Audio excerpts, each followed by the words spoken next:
Hello, everyone, and welcome back for another week of Growing with my fellow growers. I'm your host, Jack Greenstock, joined as always by an amazing panel. I'm going to pass it over first to Spartan Grown at a different location today. Welcome back, Spartan. Thanks, guys. Thanks, Jack. Thanks, everybody on the panel. I'm Spartan Grown. You can find me on Instagram at Spartan Grown, all one word, no spaces. There's a lot of fake accounts out there trying to be me now, apparently, not only on Facebook, but I'm getting them for YouTube and other things. I've tried to reach out to those places and see if anything can be done, and apparently no. So you can only find me on Instagram. If you find my name or my likeness somewhere else, it's not me. If you don't do Instagram, you can shoot me an email at spartangrown@gmail.com.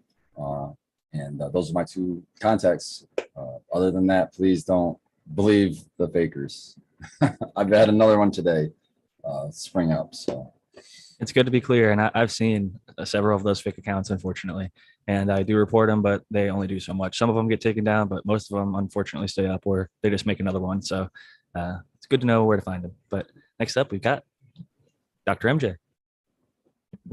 Hey guys, it's Dr. MJ Coco from cocoforcannabis.com. You can obviously check me out on cocoforcannabis.com or on Instagram at Dr. MJ Coco or on YouTube at Dr. MJ Coco. And that's what I'll be commenting on in the chat today.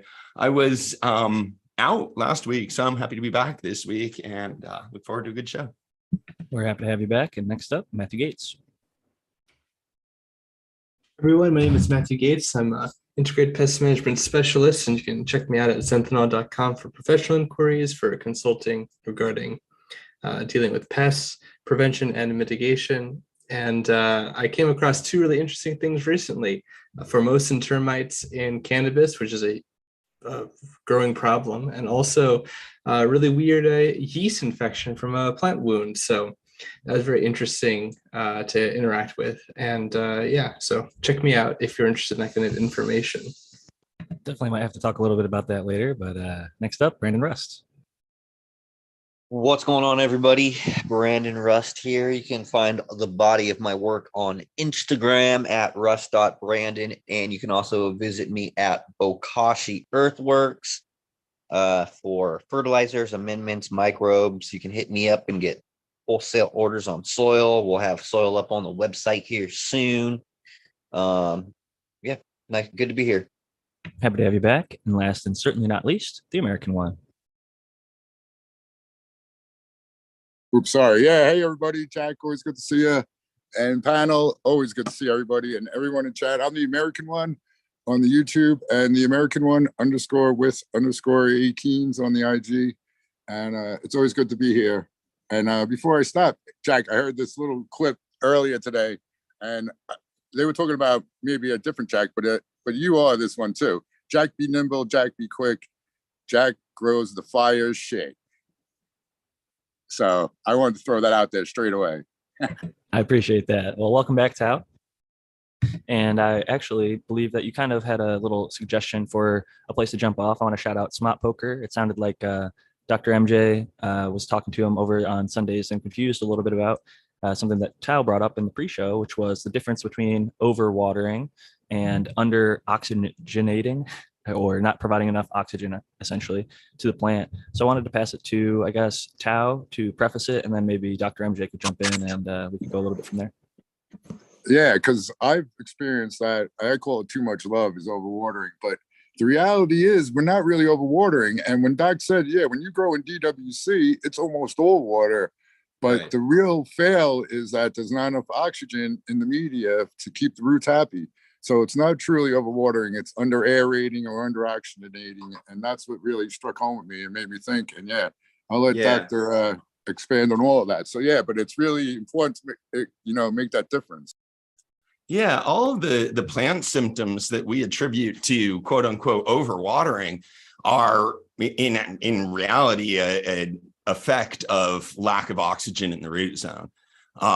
So that's what causes plants to like wilt, for example. And we were talking about this on Small Poker Show this morning. Like a lot of soil growers will admit, like, right after I water my plants, they'll wilt a little bit. And that may be lack of oxygen in the root zone when you've sort of squeezed it all out, if there's no more air holding capacity. The other side of that is how long it's been since you've watered and sort of what you're watering with.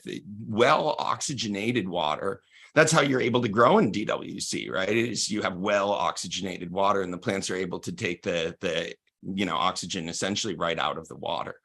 And if you water frequently enough, that's usually the case. Like plants with well oxygenated water, plants will get a lot of their oxygen directly from the water.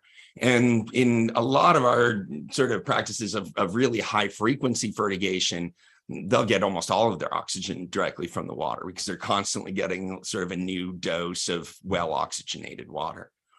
One of the things that happens when you have media that doesn't drain well is that the water sort of becomes stale, stagnant water. It loses its dissolved oxygen oftentimes because the plant's taking it. And then there's no more oxygen left, and it's sort of they're submerged and you're in that hypoxic situation, which can be very sort of problematic for plants. It causes their roots to die, and that causes plants to have to like sort of grow new roots. And that's one of the reasons that you sort of end up having to be in a larger container oftentimes in different medias, is because of that process too. So I think that this is helpful regardless of sort of the media that you're in, because there's some things that you may want to do differently with your water. Cold water will hold oxygen better. Oxygenating it before you give it to your plants, even if you're mixing whatever it is. I mean, shake it up, make sure it's like about 68 degrees and shake it up, and it'll get well oxygenated. If it's warmer than that, maybe you're growing in a way that you don't think that kind of stuff matters, but it still does for the dissolved oxygen in the root zone. So yeah, I think that is a helpful lesson. So I'm glad that was helpful for you. I wanted to give a second now. That was a great explanation, Doc. I want to go ahead and welcome in Noah the Grower. How's it going, everybody? Yeah, I'm Noah the Grower on Instagram, and happy to be here. How's everybody doing? Doing well. Happy to have you back. And I'm curious if anybody else on the panel has thoughts on the topic that we started off with, which to bring Noah into the fold was kind of talking about the difference between overwatering versus the lack of oxygen in the root zone. So I'm curious if maybe Brandon, do you have any thoughts on that? Yeah, so with my soil, it is highly porous, and I designed it that way so that way you could fully saturate the soil without the soil being anaerobic. Yep. And that's what the HP blends are, the high porosity blends, to try to get sort of good drainage, and that'll do a lot of what sort of a media like cocoa does in that regard. So that's not my goal. My goal is definitely not drainage in these soils, because I do not want any runoff, because what happens if you're running off in a soil system, that means you're losing the mineral nutrition, which will offset the balance that I have in place that is based off of the agronomic data that I collect. So I have to design the soil in a certain way so that way it is both porous and retains water. And the way that we do that is by making sure we have enough organic matter in the soil and then enough aeration. With my soil, I like to use pumice, because pumice, unlike perlite, doesn't float and it'll stay stationary in soil. But also things with like the compost and peat, those things hold moisture pretty well on their own. And then one of the things that we also use is a surfactant, and that will help actually distribute moisture evenly. It makes water essentially wetter. And what it actually does is it breaks the surface tension of water. And so it can distribute actually mineral nutrition a little easier throughout that system, and that can help with mitigating any dry spots.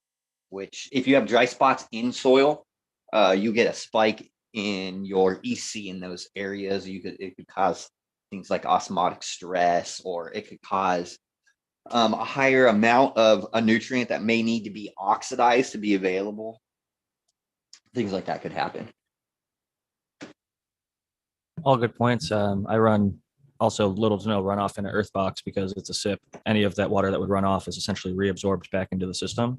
So making sure it's closer to that like 35 or 40% aeration, I think, is helpful, but also maintaining pretty nutrient dense soil mix that you don't necessarily have to be adding lots of stuff back in on top of that. Brandon, what percentage of humus do you add, or I'm at I think I'm at 27% okay. pumice on my mix. And then I think I have, I did my first mix was, it had more. I think it had a total of 33%.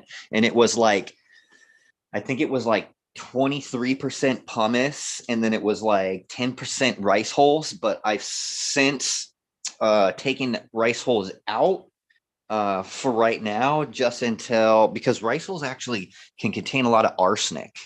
And so when we're looking at total amount of arsenic in the soil from all the different inputs, thing about arsenic too, real quick, is that it's just ubiquitous. It's everywhere and it's higher in industrialized areas.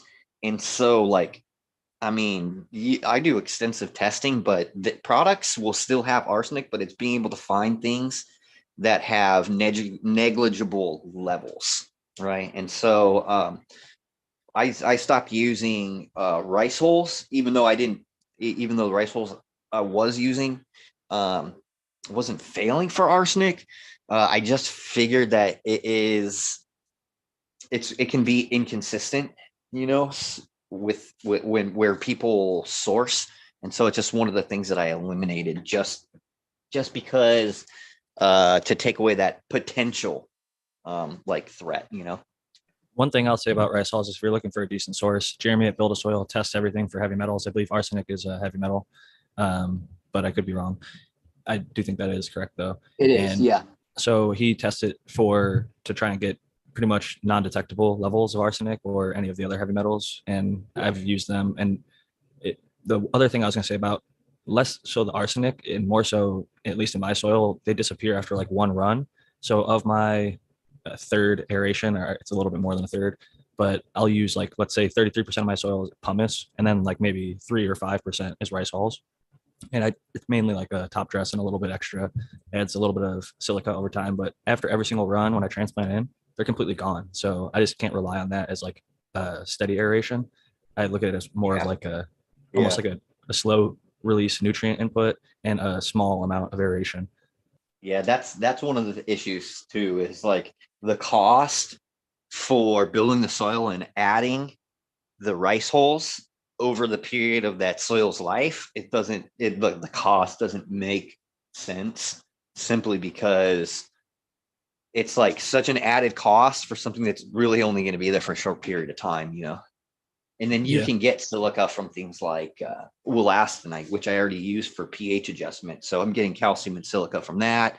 And then things like, you know, other silica sources, maybe like AgSil, if we're using that instead of potassium sulfate. So Brandon, are you saying like rice hulls are basically like renting your aeration rather than just buying it outright and not fucking paying for it forever? Yeah, and so that was kind of one of the reasons why I decided to take it out, because when we're doing cost, I do cost analytics on everything, just like I do analytics on like my cultivation side. I'm looking at like itemizing, you know, what it costs delivered to my shop for, you know, per 50 pound, or if I'm ordering bulk per ton, and then how much does it cost for the label, the package, the labor to get it up, and I itemize everything so I know exactly what everything costs. And I did that with the soil too, because I want to create the best product, but I also want to be able to beat out all my competitors on pricing. And so I've been able to do that by like, with this type of business practice, to where I see soils that are like $495 a yard. I see soils that are $380 a yard, $320 a yard, and I'm $100, like $100 cheaper than most of the other people that are operating in the same space or the same quality of soils as me. And it's really just because of the breakdown in analytics that I do. So I want to pass the initial question back to Spartan Grown, which was talking about the difference between overwatering and not providing enough oxygen, and just ask if you have any thoughts on that in general. And then maybe you could also comment on aeration levels and things like that, or inputs. My opinion is they're both bad. I don't know. Thinking about it either way is bad, in my opinion. You could call it fucking over radiation, but if you know that if I stop fucking putting that much water on my plant, that fixes the problem. Just let's correct the issue. I appreciate the approach, and I think it's great to bring it up so that people can wrap their heads around it in different ways. And I'm sure there's people that now understand overwatering and why it is such a danger to the plant, other than just saying you got too much water. To really explain it is awesome, and we need that for the understanding, and I love that. But in the end, it's still overwatering. You put too much fucking water on it. So don't do that. Well, it might not be. I mean, I guess that's kind of the point. Sometimes you'll see signs of quote unquote overwatering or hypoxia and lack of oxygen, but it's not because you're not giving enough or too much water. It's because you're not giving the right kind of water. The water that you're giving is not oxygenated enough. Or, you know, there's some change that you need to do to the media that you're growing in, maybe for the next run, so that you can have sort of a better experience with that. So to be able to more thoroughly sort of diagnose what could be causing some of the problems, I think it's a good insight. I think a few sessions ago, I think I even brought it up. Somebody was saying something about, I think it had to do with the uptake of nutrients or something like that. And we were discussing how, yeah, exactly. We're really describing is suffocation, not extra water. It's lack of oxygen, like you're saying. Obviously, like some pathogens can like attack roots and stuff, or they'll they'll colonize the silent water channels, and the plant will wilt, because the water is just not getting to where it needs to go. That's a good point. I want to pass it to Noah the grower and ask if you have any thoughts or tips on this whole conversation of overwatering versus lack of oxygenation in the water. And yeah, go ahead, Noah. As a grower myself, growing in soil my whole life, it's always been kind of a touchy subject with me personally, just my own, because like I usually will put two plants in our light. And I usually have my light staggered so that I'm pulling them down every 2 weeks. So I got fresh pot, but I'll be lazy sometimes, and I'll know that those plants will only need like a third of a gallon, but gel is, selfishly, I want to just make a gallon for that light. And so sometimes I'll leave a little bit less. Sometimes I'll let it run off. And but overwatering is never going to be good. You're almost always better to take the approach of, if you think the plant only needs a third of a gallon, only give it a third of a gallon. If you think it only needs a quarter of a gallon, you know what I mean? Give it a quarter of a gallon. If you only think it needs a little bit, if it's a clone, you only think it needs a little bit, just give it a little bit. It just, and as you do it, you just kind of get a feel for it. But I mean, I definitely would recommend not overwatering. That could be a big problem. It can cause all kinds of problems. Definitely good advice there. And I have a few different directions that we could go. And I think the first one will be more on the grow related side of things. I sent this video to a listener, and I've used it as a reference a few times for people in the past. It's a Bruce Bugbee video on how to maximize cannabis yields. And one of the things that struck me kind of as most pertinent that I feel like showing off is, I think he put like the 9 cardinal parameters, I believe that he referred to them as, for plant health. And just kind of looking at them and discussing the importance of the different ones, I think is maybe eye-opening, because some of these things are overlooked easily. And he just writes it up on a whiteboard, and it's a pretty interesting presentation. I'm not going to play the whole thing. Obviously, it's a 47-minute video, but I think it'll potentially lead people to go and check this out who haven't already, and maybe rewatch it if they've already seen it before, because I think that it is a good bit of information. And I really like how he breaks things down and is practical about it. So I'm going to go ahead and share screen here, because I've got this YouTube video pulled up on another tab. Then we'll maybe talk a little bit about this video here, Maximizing Cannabis Yields with Dr. Bruce Bugbee. And most of his research comes from the hemp side of things, but I'm just going to pause it right here. And the top one is light. It's cut off, but I'll just read through them quickly. Light, temp, which is short for temperature, wind, humidity, CO2. And then you see this black line here that's representing the plant going into the root zone, and describing the separation between temperature of the root zone and temperature of the environment above, obviously. And then water is one of the factors, oxygen is another factor, and nutrients are another factor. And the very one up at the top, I probably already said this, but it is light. So I think that this is just a good place to sort of start from the base of understanding. We've sort of talked about the Liebig's law of minimums. And if you don't have the minimum threshold met, I should probably keep sharing screen, but then you're not going to be able to essentially maximize your yield. And I think that those, I believe it is 9 cardinal parameters, are very important to take into consideration. And it's just a good reference point. So I figured maybe that'd be a good topic of conversation to maybe discuss. And I'll pass it over to Brandon and ask maybe if one of those parameters stands out to you more than any of the other ones that maybe doesn't get as much attention as you think maybe it should. For soil, definitely soil temperature, because the higher the temperature, the higher the mineralization of organic matter. Essentially, what that means is that you're going to release more of the mineral nutrition that is locked up in the organic matter when you have higher temperatures.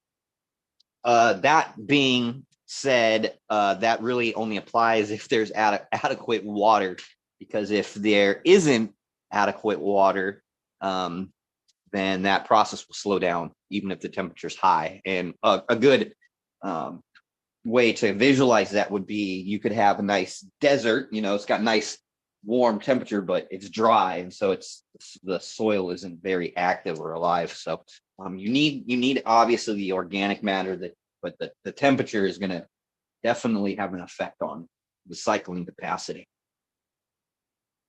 I think that's a good point, and often don't really hear it talked about, but I do see some people. I think the American one actually pointed this out to me a while ago. He takes his laser temperature gun around his room and he'll shoot the pots with the gun, and he'll notice sometimes if one of the soil temperatures is like a lot warmer or just off the rest of the room, there might be an issue with that plant. Either it's like got too much water or too little water, or it's too dry.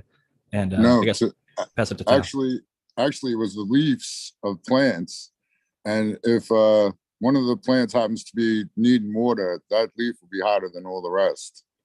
That's on true. that plant. Yeah, because So, what yeah. happens is if there's not enough water, the plant's transpiration will cool that plant off. Yep. So oftentimes when you're using a laser temp to measure how hot that leaf is, it should always be cooler than the Yep. ambient temperature in the room, and that's how you know that plant is transpiring.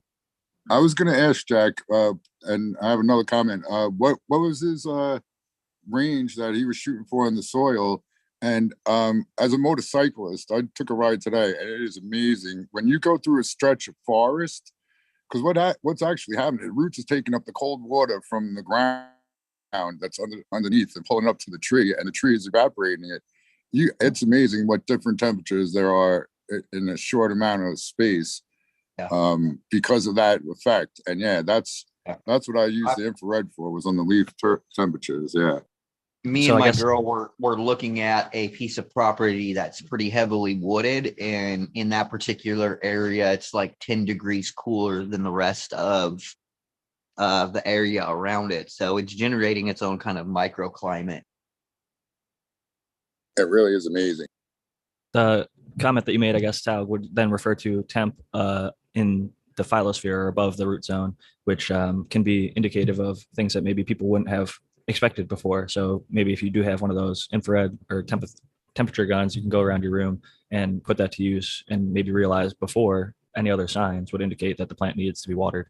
So that's a great tip there. I guess I'll pass it to Spartan Grown and ask if any of these 9 parameters stand out as you as maybe the most important or least talked about that is beneficial. I think the one that,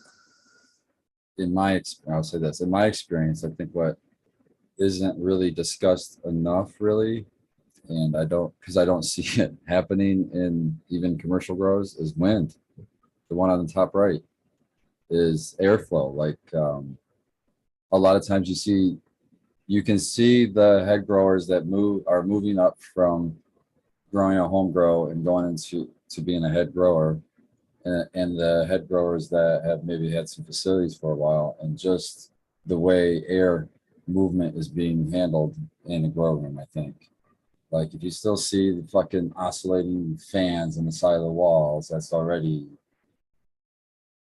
one thing to start to question, unless there's some really badass fans. We actually and this opened my eyes too. This was one of those things that I never thought about, and it was a learning experience for me when I worked at Minton. And that was, they brought in, they were lucky enough to have, and nearby was a company that all they did was fans. They made fans commercially, and they approached them and asked Minton if they could go in and take all these measurements inside the room when there were no plants, when there were plants, when there were different size plants, and then recommend changes, and then be able to go back in and take all the measurements so they could show that, you know, their fans were better or whatever. And it was Hey, awesome.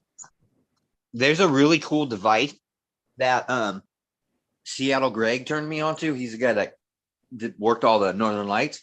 Yeah. And he sent me this YouTube video. I think it was Cornell University. No, it wasn't Cornell University. It was that was a different one. It was this company, and they do like wind tunnel technology and like 3D mapping.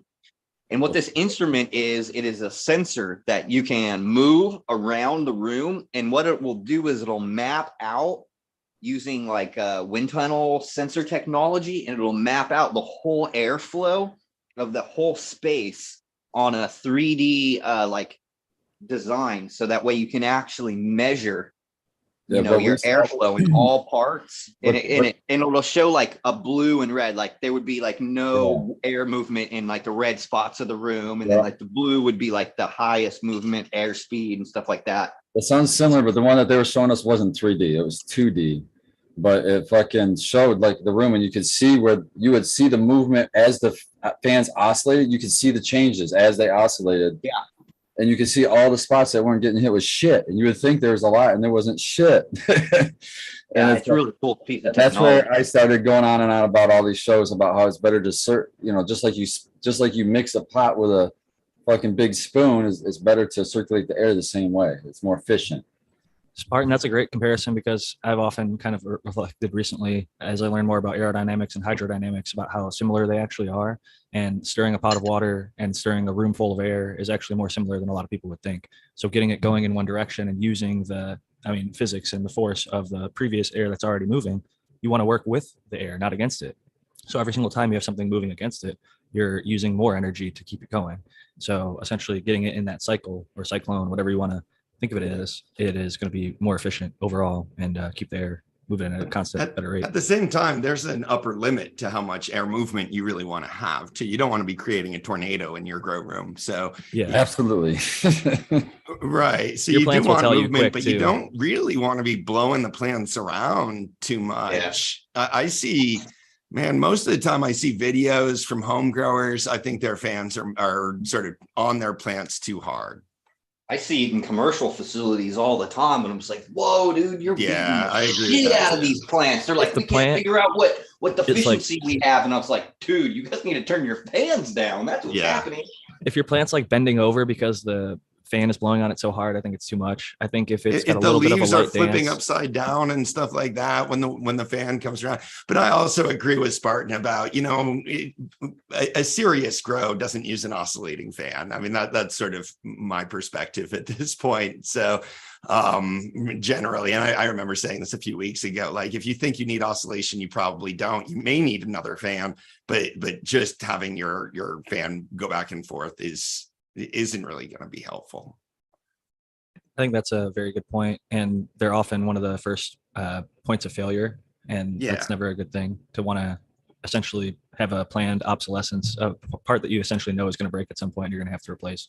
So, or maintain. And I with, like, remember lubrication. being too hot, man. I remember visiting my grandparents back when I was a kid, and it was like really hot, and they didn't have air conditioner. We had this stupid little oscillating fan, and we'd be like sitting around the living room, and you just like wait for the fan to like be blowing at you, and you get like that 2 seconds of like, oh, this is good, and then it'd be gone again. You have to wait like 8 seconds, and you'd be like, oh, okay, and then they'd be gone again, and that's what the plants are sort of dealing with too. Like just leave them with the right amount of airflow the whole time. Yeah, I think it's more of when people don't have necessarily the full setup just yet, and that's what they can afford to get at least a little bit of airflow on everything versus like some on a little bit and then none on the rest.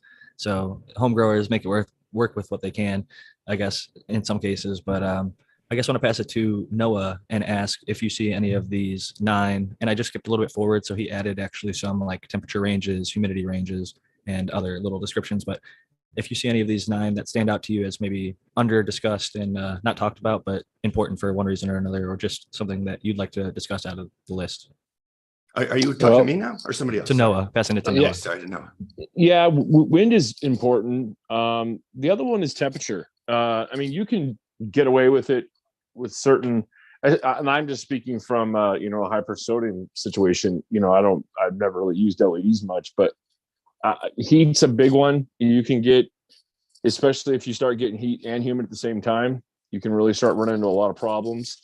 And not even just the problems you would think of like powdery mildew. You can really mess some stuff up in there, and it just becomes a magnet for different like pests and different things. So I just really try and make sure my temperature was like one of the main things that was hard for me to bring down when I first started, expanding my room. And, because you think a little like, 12,000 BTU air conditioner is going to cool down 4 lights. You run into some problems there. So I would say temperature.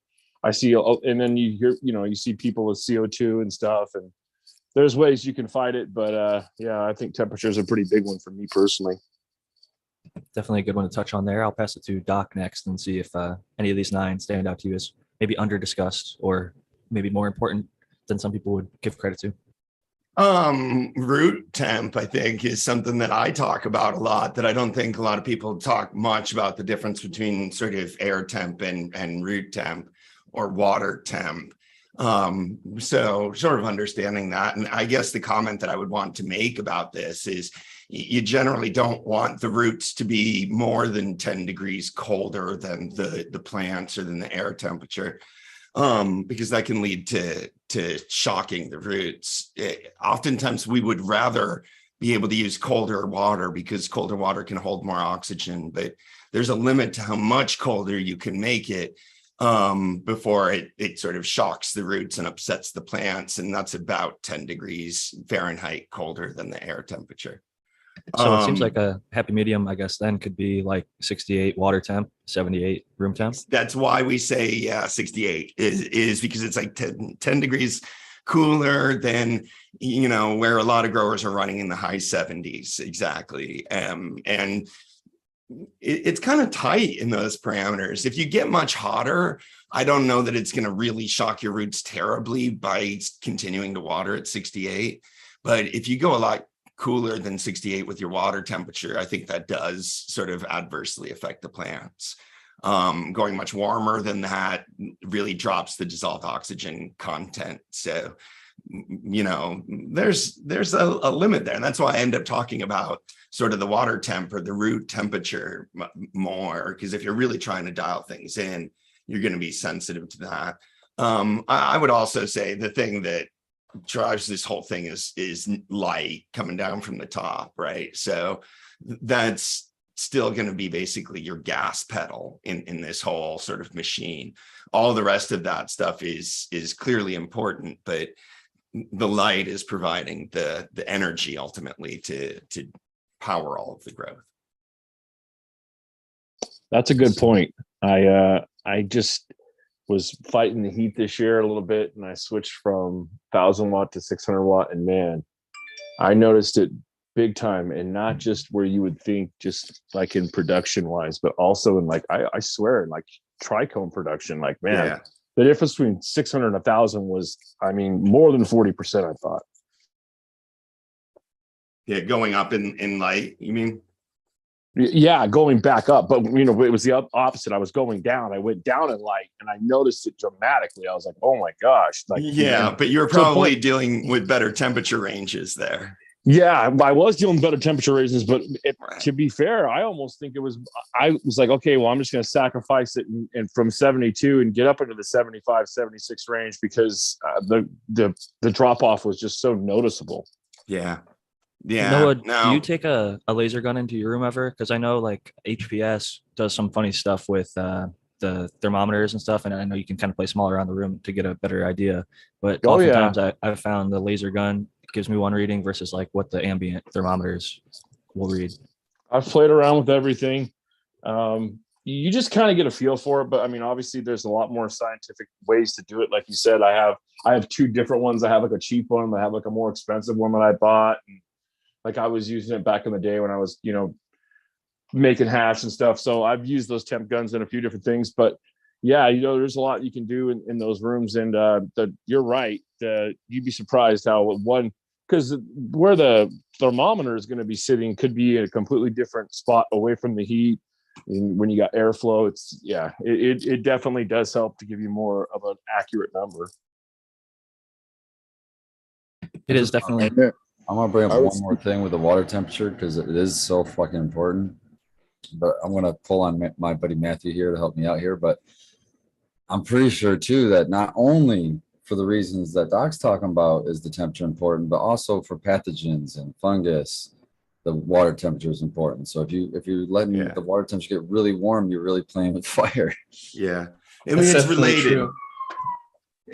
It's both related to the dissolved oxygen, but yeah, low dissolved oxygen will help nasty things grow in your water. Yeah, I was just going to mention that to test your thermometers, if you get a glass of ice water, as much ice as you can fit, it should read about 33, 34 or close to that. Because with, cheap thermometer, infrared, there's settings you could do too on some of them. Yeah. So The you temp should- guns are tough because of the emissivity. Different Right, that's objects will what- yeah. emit heat differently. Differently, yeah. So if it's designed to sort of be measuring a metal object, that's going to emit heat a lot differently than like plant matter will, versus like even the media or the pot that you're shooting. All of these things need to be calibrated a little bit for these infrared guns. I mean, you get close, but it's not super accurate if you're measuring a bunch of different types of surfaces with the same infrared gun. I wanted to pass it to Matthew and see if any of these 9 maybe stand out from an IPM perspective as being maybe more or less important or under discussed. Definitely think we've all already pretty well and thoroughly went through what I also think is the most common thing that people don't talk about, which is soil temperature, perhaps even water temperature. And we did also talk about wind or airflow quite a bit, which I think also is a little bit underrepresented as well. Most people do recognize the importance of nutrients and temperature and humidity, but I guess because a lot of people maybe don't, know this about insects and fungi and all kinds of stuff like that. But in case you don't, temperature does play, air temperature in this case, a really massive role in the development of all kinds of organisms. And stereotypically, it's the hotter it is up to a certain point, the faster the development. So the quicker that the life cycles will sort of cycle through, like with insects, for example, right? And then for other organisms, or for the same organisms rather, if it cools down, that life cycle sort of stretches out and takes longer at different stages to a point. Some organisms, so like insects, for example, they're going to have a pretty good range that they can operate at. Like some of these really pestiferous ones, like thrips and stuff, you can get the temperature down way lower than you really would want to typically. And they'll still kind of eke out their existence. So that could be kind of surprising, I suppose, for some people. Yeah, definitely. It's good to know your enemy and realize that might not be the solution there. And one thing, temperature, we talk often in Fahrenheit. And actually, the reason I sent this to somebody is because it had references in Celsius, because they're actually not in the US. Like most of the rest of the world uses Celsius. So 77 is 25 Celsius and 86 is 30 Celsius. For anybody out there who's listening, those are the temp ranges that he's recommending. I believe it's like veg as well as flower, depending on the type of plant you're growing and everything, CO2 levels and all that.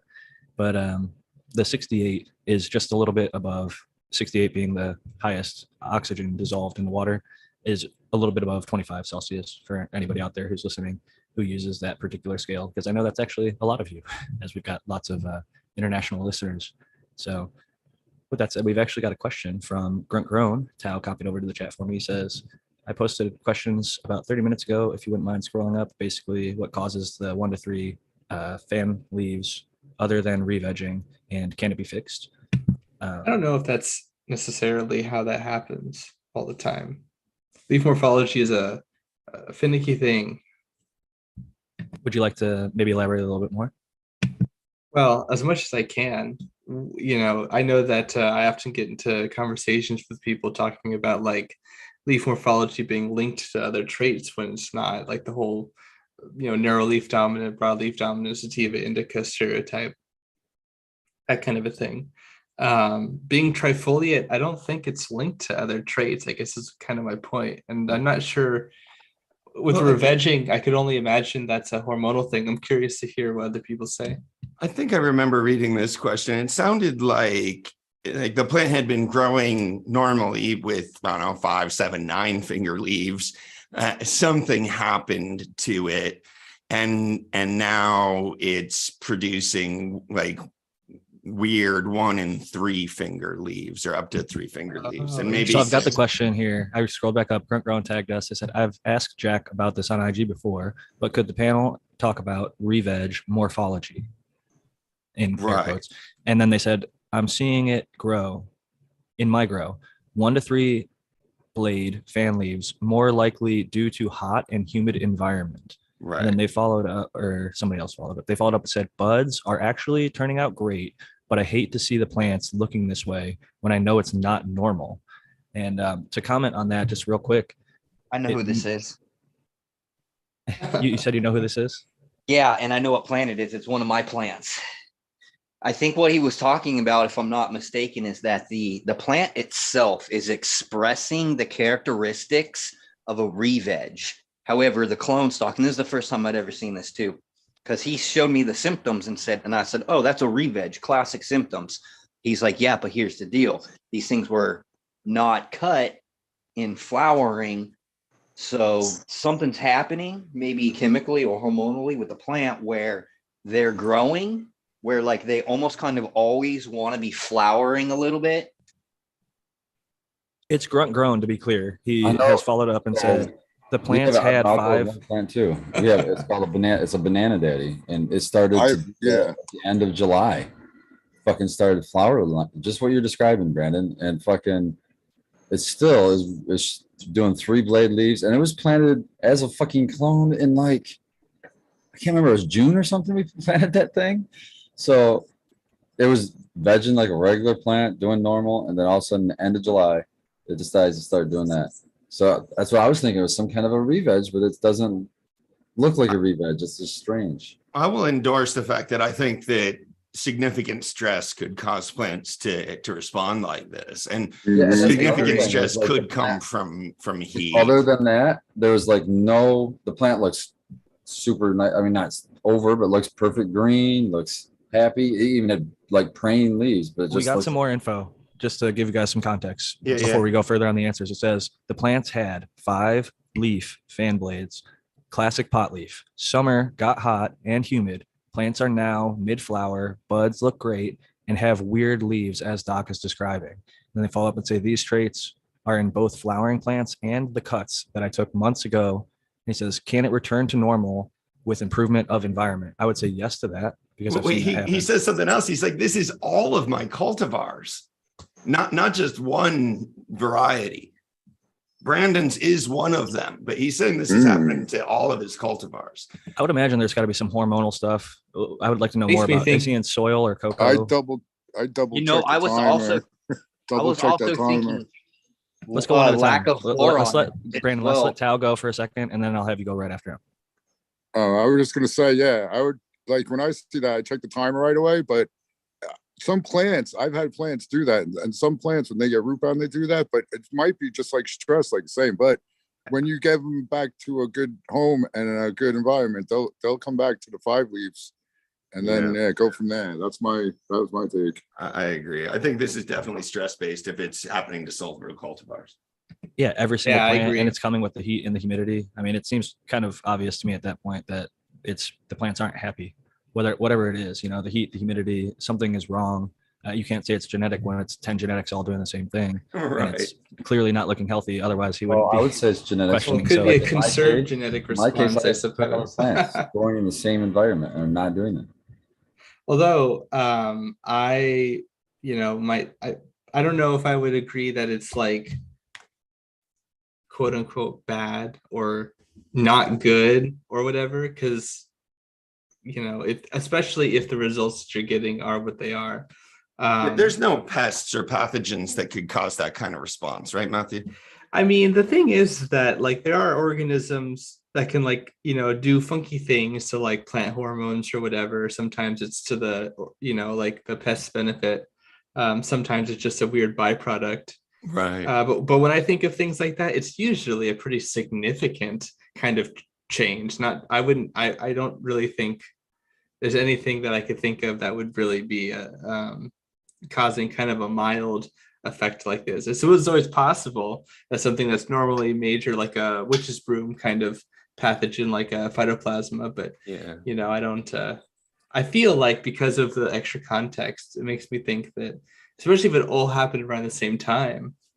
Yeah, I think it's Yeah. heat primarily. I don't think this is light based. I think a lot of people just like to put heat and light together as though they're always sort of the same kind of stress, but I don't think light would make you start growing leaves with fewer blades on them. But I do think that heat stress might be able to provoke that. I will ran say- into a similar problem once, and it had to do with me overcrowding my plants. So there's another, and that's obviously stress related too. But Yeah. not having enough room to grow. Yeah. I mean, and on top of that, Yeah, root stress. certain genetics One thing that do. puzzles me is in my situation. One of the things that hasn't been mentioned though is nutrition, because again, we come back to if it is something that's being expressed over the entirety of the cultivar species, then or of all the different varieties that are in there, But it was It a could- sudden it could- change, so like Yeah.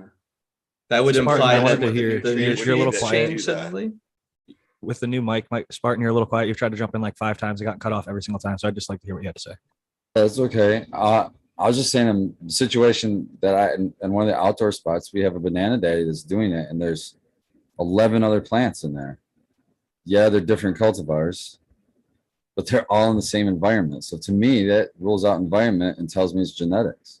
But Well, we're some- not talking about your situation here. We're talking about this grunt grows Well, I was just situation. gonna say, describes the same, but I'm just saying that you get what you guys are describing sounds like the exact same situation that I'm seeing. Right, but I think he that is we can having it admit that happen it to could be all of his both. cultivars.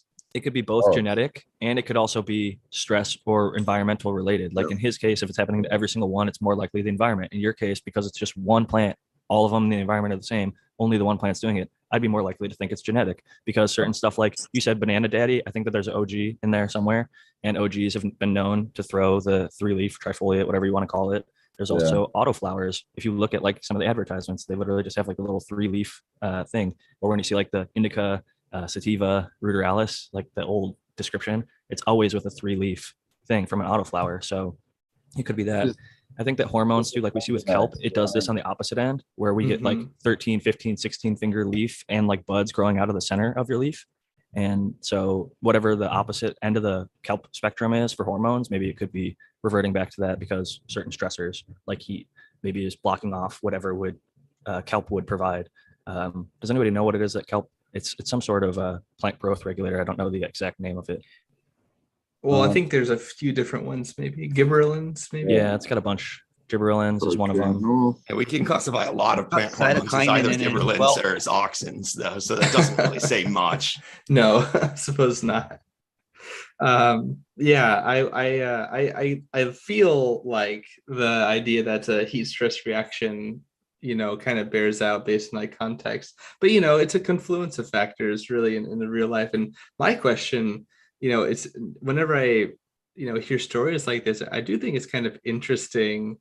I wonder why something like that kind of happens in the first place. Like sure, maybe it's a hormonal thing, or the heat is causing some sort of like maybe an expression that normally happens at a certain temperature not happen. That happens a lot in various contexts. But like why 3 leaves? Why not 2 leaves or 1 leaf or 4 or something like that? I just think that's kind of it's just interesting, and it makes me wonder if that stress response might also have some, you know, uh, hidden benefits that we're not aware of as well.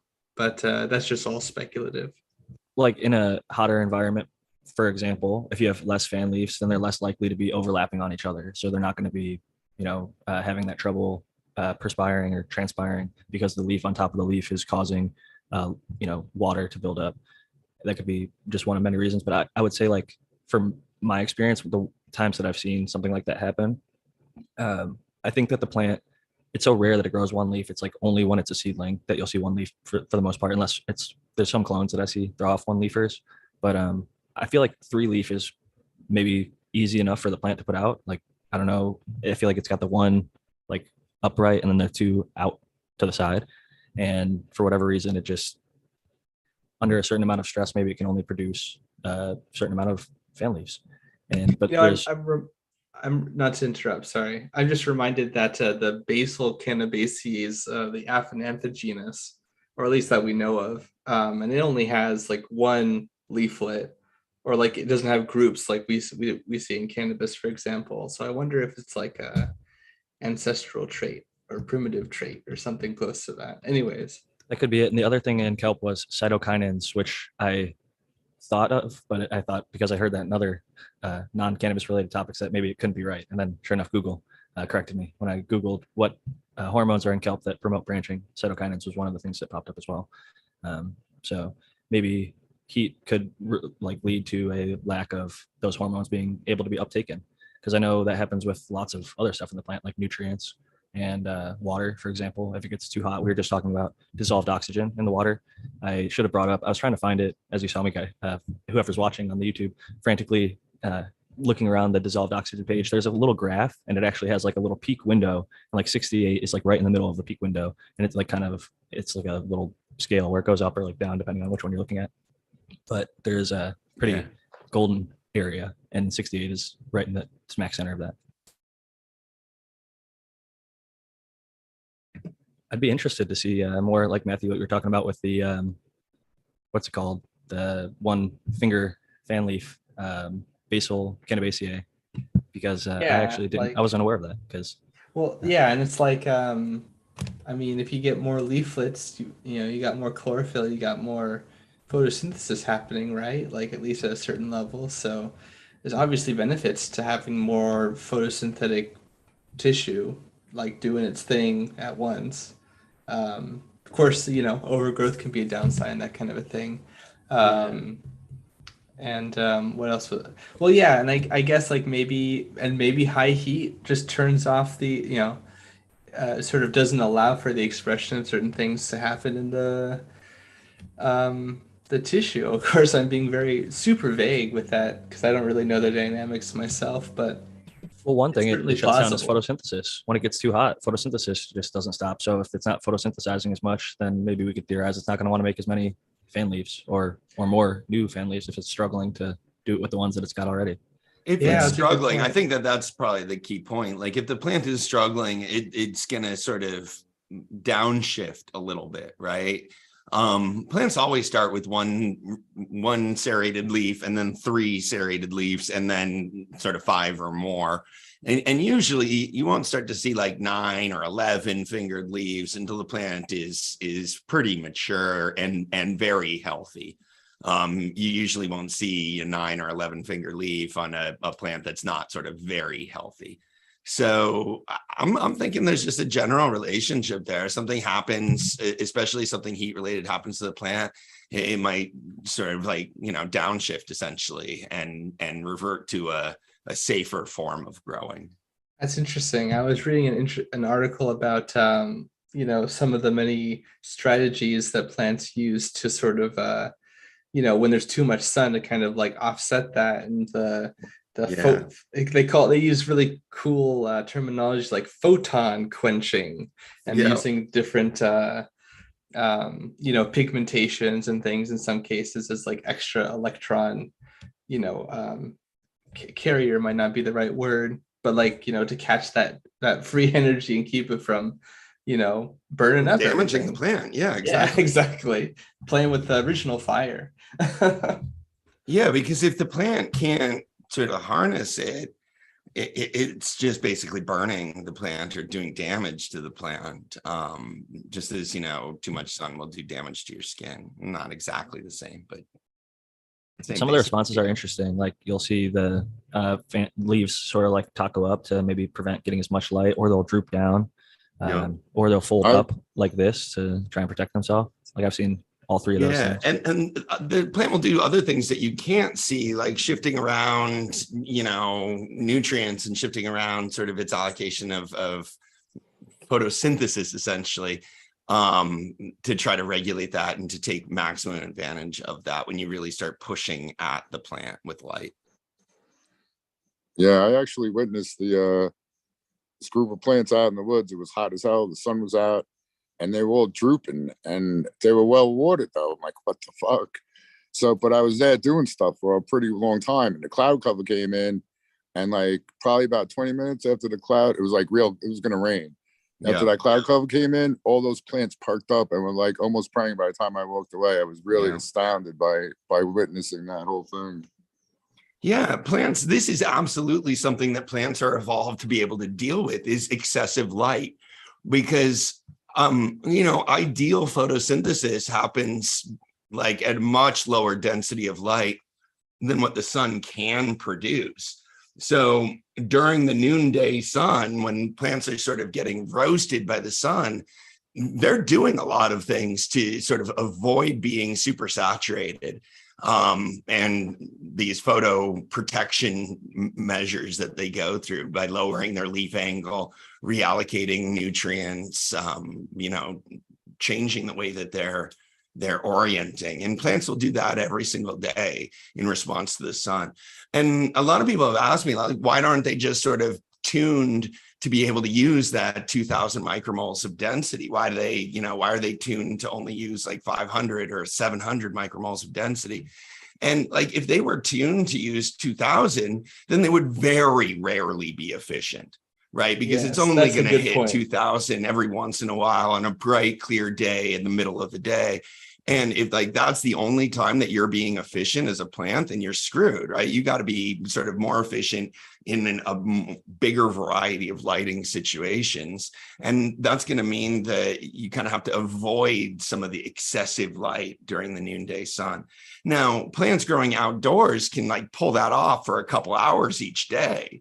But if you're starting to blast your plants in the tent, all the time with too much light, from the time the light comes on to the time it goes off, that's when you're really going to start to see those issues crop up with light damage. It's a great point. And I also like the point they made earlier about the fan leaves, and the higher number on healthier plants is pretty common.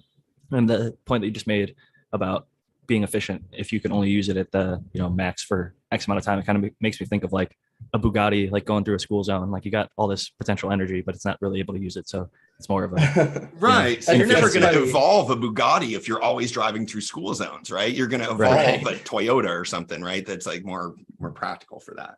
yeah. I and was that's just thinking about how engine efficiency, right? When it's funny that you mentioned that, because I was thinking of how engines in cars and stuff, I think for some period of time, perhaps a long while ago, I don't even remember, but like 55 was actually like the efficiency that a lot Yeah. of engines were in it. But nowadays it's actually That's why they higher. set the speed limit there in the 70s. right. During the Okay, oil that's why, yeah. crisis, and they set the speed limit at 55 because it was the point of sort of maximum efficiency. Mhm. That is a Yep. very interesting point, and I think it's actually a good moment for us to transition a little bit. This is going to be a little less grow related, but it's also cannabis related. So just giving the chat a little bit of a heads up. But I think sometimes it's nice to kind of go a little bit away from the grow side of things and get a little bit more personal in our own cannabis journeys. And I think a simple question that we could all go around and answer, however quickly or long you would like to take. Spartan, I guess you just fixed your audio, so I'm going to pass it to you first. Hopefully we'll see if it's all fixed up.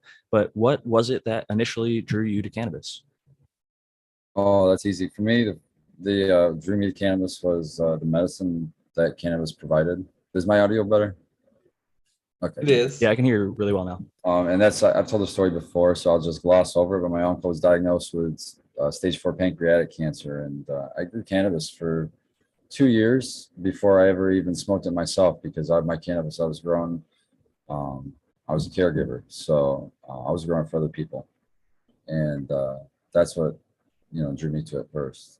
Well, that's actually why I asked what drew you to cannabis, because I mean, everybody, not everybody has that caregiver experience, but like personally, like as an Oh, after individual. I saw what it did with my Yeah. uncle, No, I mean it's a great, it's eye opening. When when the hospital and the doctors sent him home and said we can't help you, and then cannabis still said no, you can, No, that's powerful. I had to My try it. uncle-in-law had a similar situation, and it's I'm glad that you're able to share, because so many people out there may still look at it a certain way, and I think it can be informative what got each of us into it. And then I guess the follow-up to that would be, do you still use it today for the same reasons that you used back then, or has it changed or evolved in any way for you?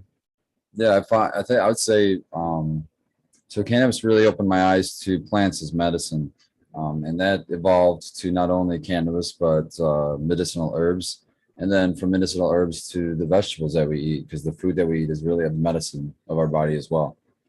And so I'm kind of a plant lover, you know what I mean?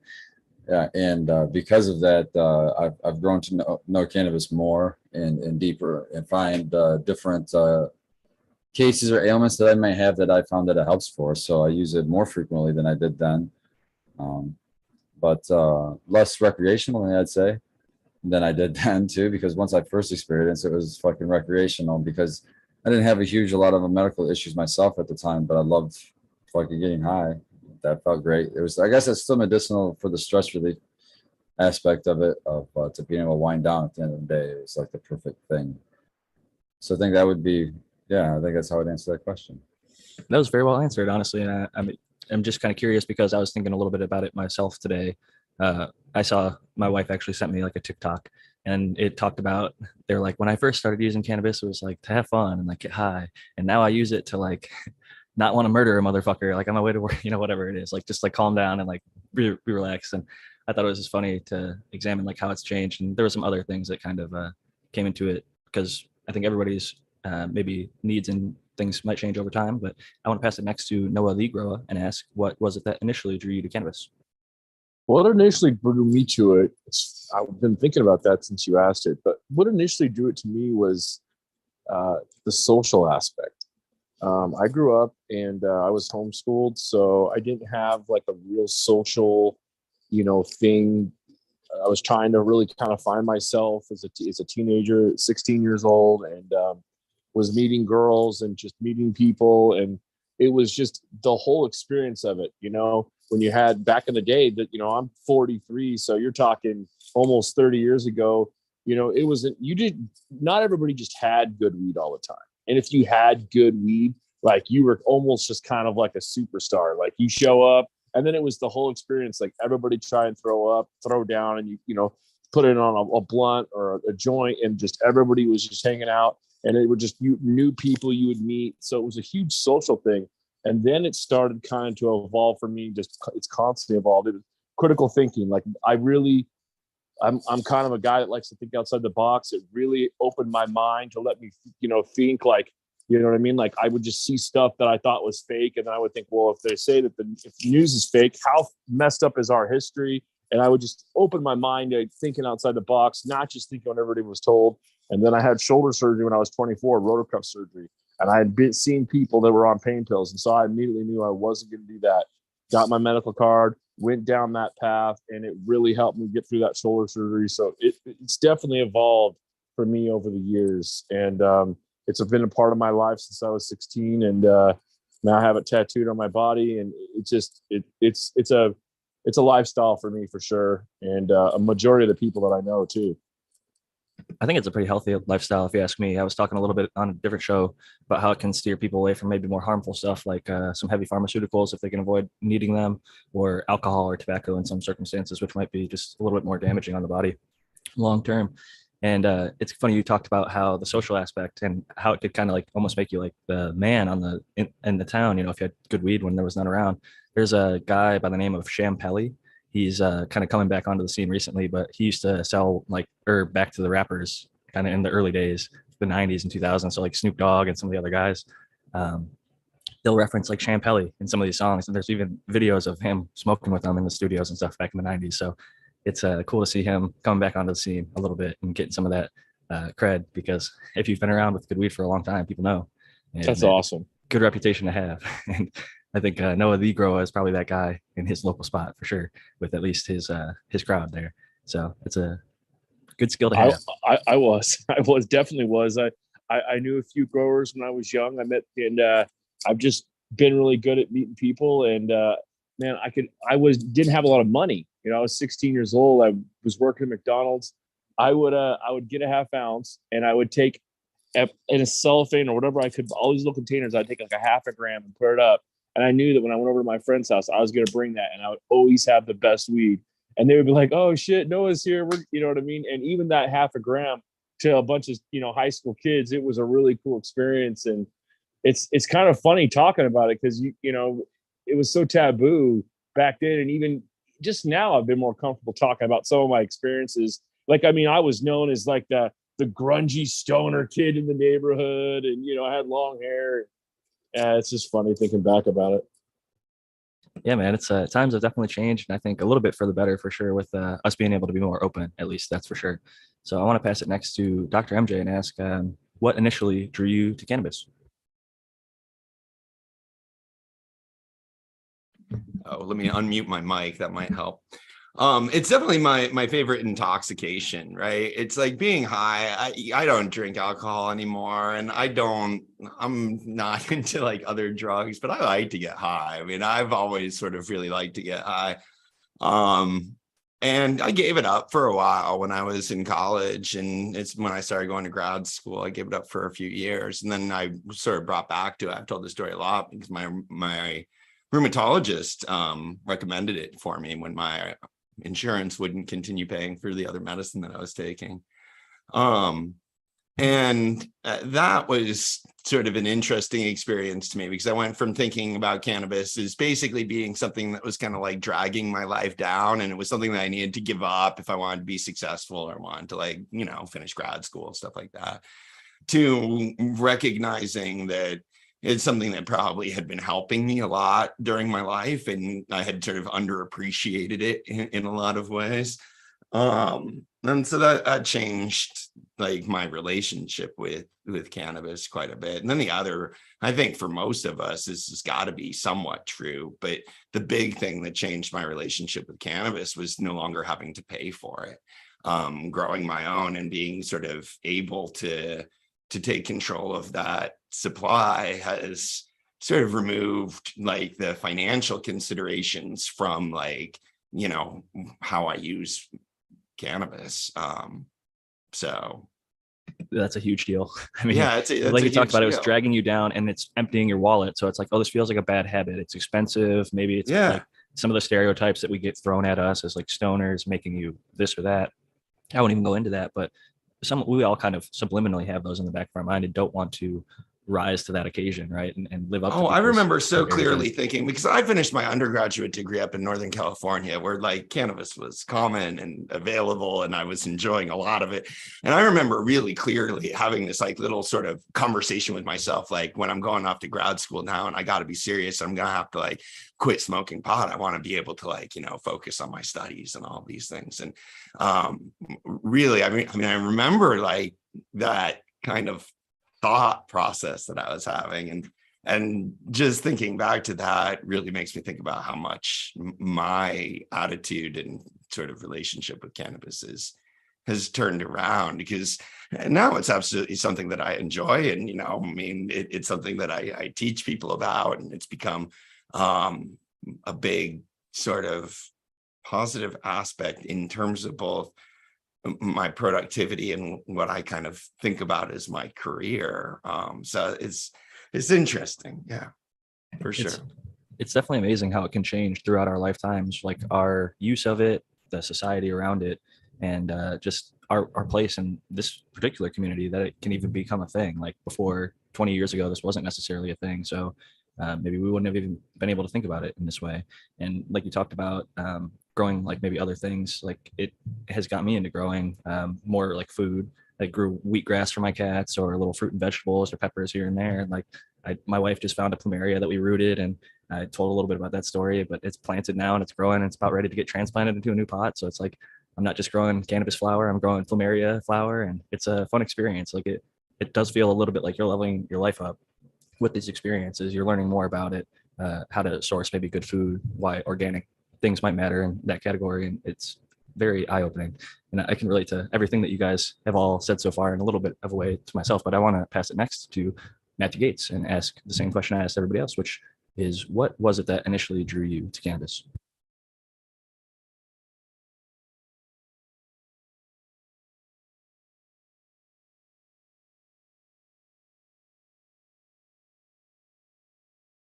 Maybe he's away from the computer I hope he's muted. or can't find the mute button, but Sorry, there was an audio issue. oh, no worries. That's my bad. But yeah. My bad, actually. Okay. So what was it that initially drew you to cannabis? The first time that I tried was not the first time that I was ever offered. Actually, multiple times in my life, I rejected offers for various reasons. Didn't necessarily like the people who were offering, or I just wasn't really in the mood to be trying it for the first time, for example. Even my best friend, multiple times, a very respectable, very respectful guy, but he was like, he would offer a few times throughout our very long history together. But anyways, eventually, I was in a sort of social gathering, and that was sort of intimate, and it was enjoyable. And I definitely empathize with the like sort of ritual perspective, like with cannabis. I really like reading the like anthropological accounts of like bronze braziers that they would put the cannabis in, and it would smoke up the whole area, and ostensibly you'd have shamans or other sorts of people of various cultural upbringings doing different things with cannabis. And because of its sort of like effects that we're all very familiar with, it's very special in that way. I mean, even you even look at things that a lot of people in the West consider very benign, like coffee, for example. But like if you take a stimulant or something like that, it has some very profound effects, right, that you definitely notice. And I also feel like it has sort of a creativity boost, or even like, this is kind of a weird comparison, I think, to people, or people might think, but like I'm reminded of how like in the old Western days of like like colonial America or something, like when people would be traveling long distances, they'd have like tobacco on them or something like that, because like you're traveling long distances with like kind of nothing to do, no Game Boys, no Nintendo Switch, no PSPs to be playing. And like the idea that like even more ancient times, like you're just kind of like rucking it, and you want to have a little pick me up, something that like kind of takes the edge off and lets you kind of travel or do whatever you're doing without like totally discombobulating you. And I think that's kind of a neat aspect of cannabis, personally speaking. That, and the fact that there's like thousands of years of history of people using it for that and other uses, I think is it's just really cool to recount, I think. Yeah, the history aspect of it is definitely admirable, and I'm learning more all the time about different cultures, how they used it, the different ingestion methods. Like some of the ones that you mentioned are kind of fun to think about. I haven't yet been able to participate in any of those types of ceremonies, but I think it could be a lot of fun. Modern recreations. I've seen some of them. Oh, just hot at cups. boxing. It's just hot boxing. But yeah, like in like the TP with somebody like chanting and beating a drum, I feel like you get a little bit more of the effect. And everybody, I feel like at some of the cups they do that thing where they like now they've got like a glass bowl that like fits onto some of these like leaf blowers and stuff. But sometimes I see like tin foil or whatever. They pack like an ounce or more of bud, and they just torch the top of it, and they walk around the crowd just like blasting people. And so I think I mentioned I think I mentioned people who have done like I was at a place where they were celebrating their opening, and they like took, I don't know how many grams of like concentrate. I want to say it was like 10 grams or something egregious like that, and they like just put it on a skillet and just sublimated it like immediately, just everywhere. And that was something. Anyways, you were saying. No, it's cool. It's just interesting to see like off like a cloud of smoke. And something that strikes me is Bob Marley used to talk about how lamb's bread and some of the different Jamaican strains they would smoke back in the day. Everyone in the room was smoking the same thing at the same time, and I think that it can get you kind of all on like a similar wavelength. Not that cannabis affects everybody the same way, but something about that, like when they were jamming, making a lot of those tunes back in the day. Oh I think yeah. it could help them get on, find that beat and then Yeah, be able to make some especially great if you're music. sharing an experience like that. And I the think more about dimensions you can storytelling. share, I agree. It sort of strengthens that experience. Plus Yeah. creativity. I think we all kind of have alluded to. I think it makes me more creative or open-minded to new information, new ideas, different ways of thinking. So with that said, I want to pass it next to the American one and ask the same question I've been asking everybody. What initially drew you to cannabis? Well, I don't know. I was weird as a kid, and even before I could even think about getting it or smoking it, I was infatuated with weed because my parents were born again Pentecostal churchgoers, and like, yeah, weed was bad. You know, they were all straight and narrow. And just like if you have probably 5-year-old kid and you put down 3 boxes and say, listen, there's toys in all these boxes. You could have these 2, but don't go in that one. The kid, and you walk out of the room, the kid's going right to that one. So I think that might have been why I was like all interested in it. So yeah, I would go to the library and read on how it's the flowering tops of the cannabis plants, cannabis sativa from India and this and that. But then when I eventually got older, I actually smoked the first time, and it was 9th grade, and the kid had a joint. We were outside, and we only had a couple minutes. The bell rang, and he's like, "You want a hit? You want a hit?" I'm like, "Hey, all right, I'll take a hit." Took a couple puffs, it didn't feel nothing, but shortly thereafter, I got high. I did it to get high. I was drinking beer, and I don't know if I was smoking cigarettes, but I was drinking beer. So yeah, I was into looking to get high, and yeah. Shortly after like the first couple of times I knew it was for me. Did you And get that's high pretty that much first how it went time? from there. Excuse me? That very first time, that first puff, did you get high off that? No, I didn't get high No. that time. And one other time I smoked, I really didn't get high. And then I thoroughly remember I had gotten high before this time, but it was probably way better weed. We were in my room, and I always loved those like desk chairs with the rollies and the armrests. I'm sitting on that thing with my arms on the armrests, and we just smoked up. And I swear, I started feeling like I was just rising up off the ground. And yeah, I'll never forget that feeling. Yeah.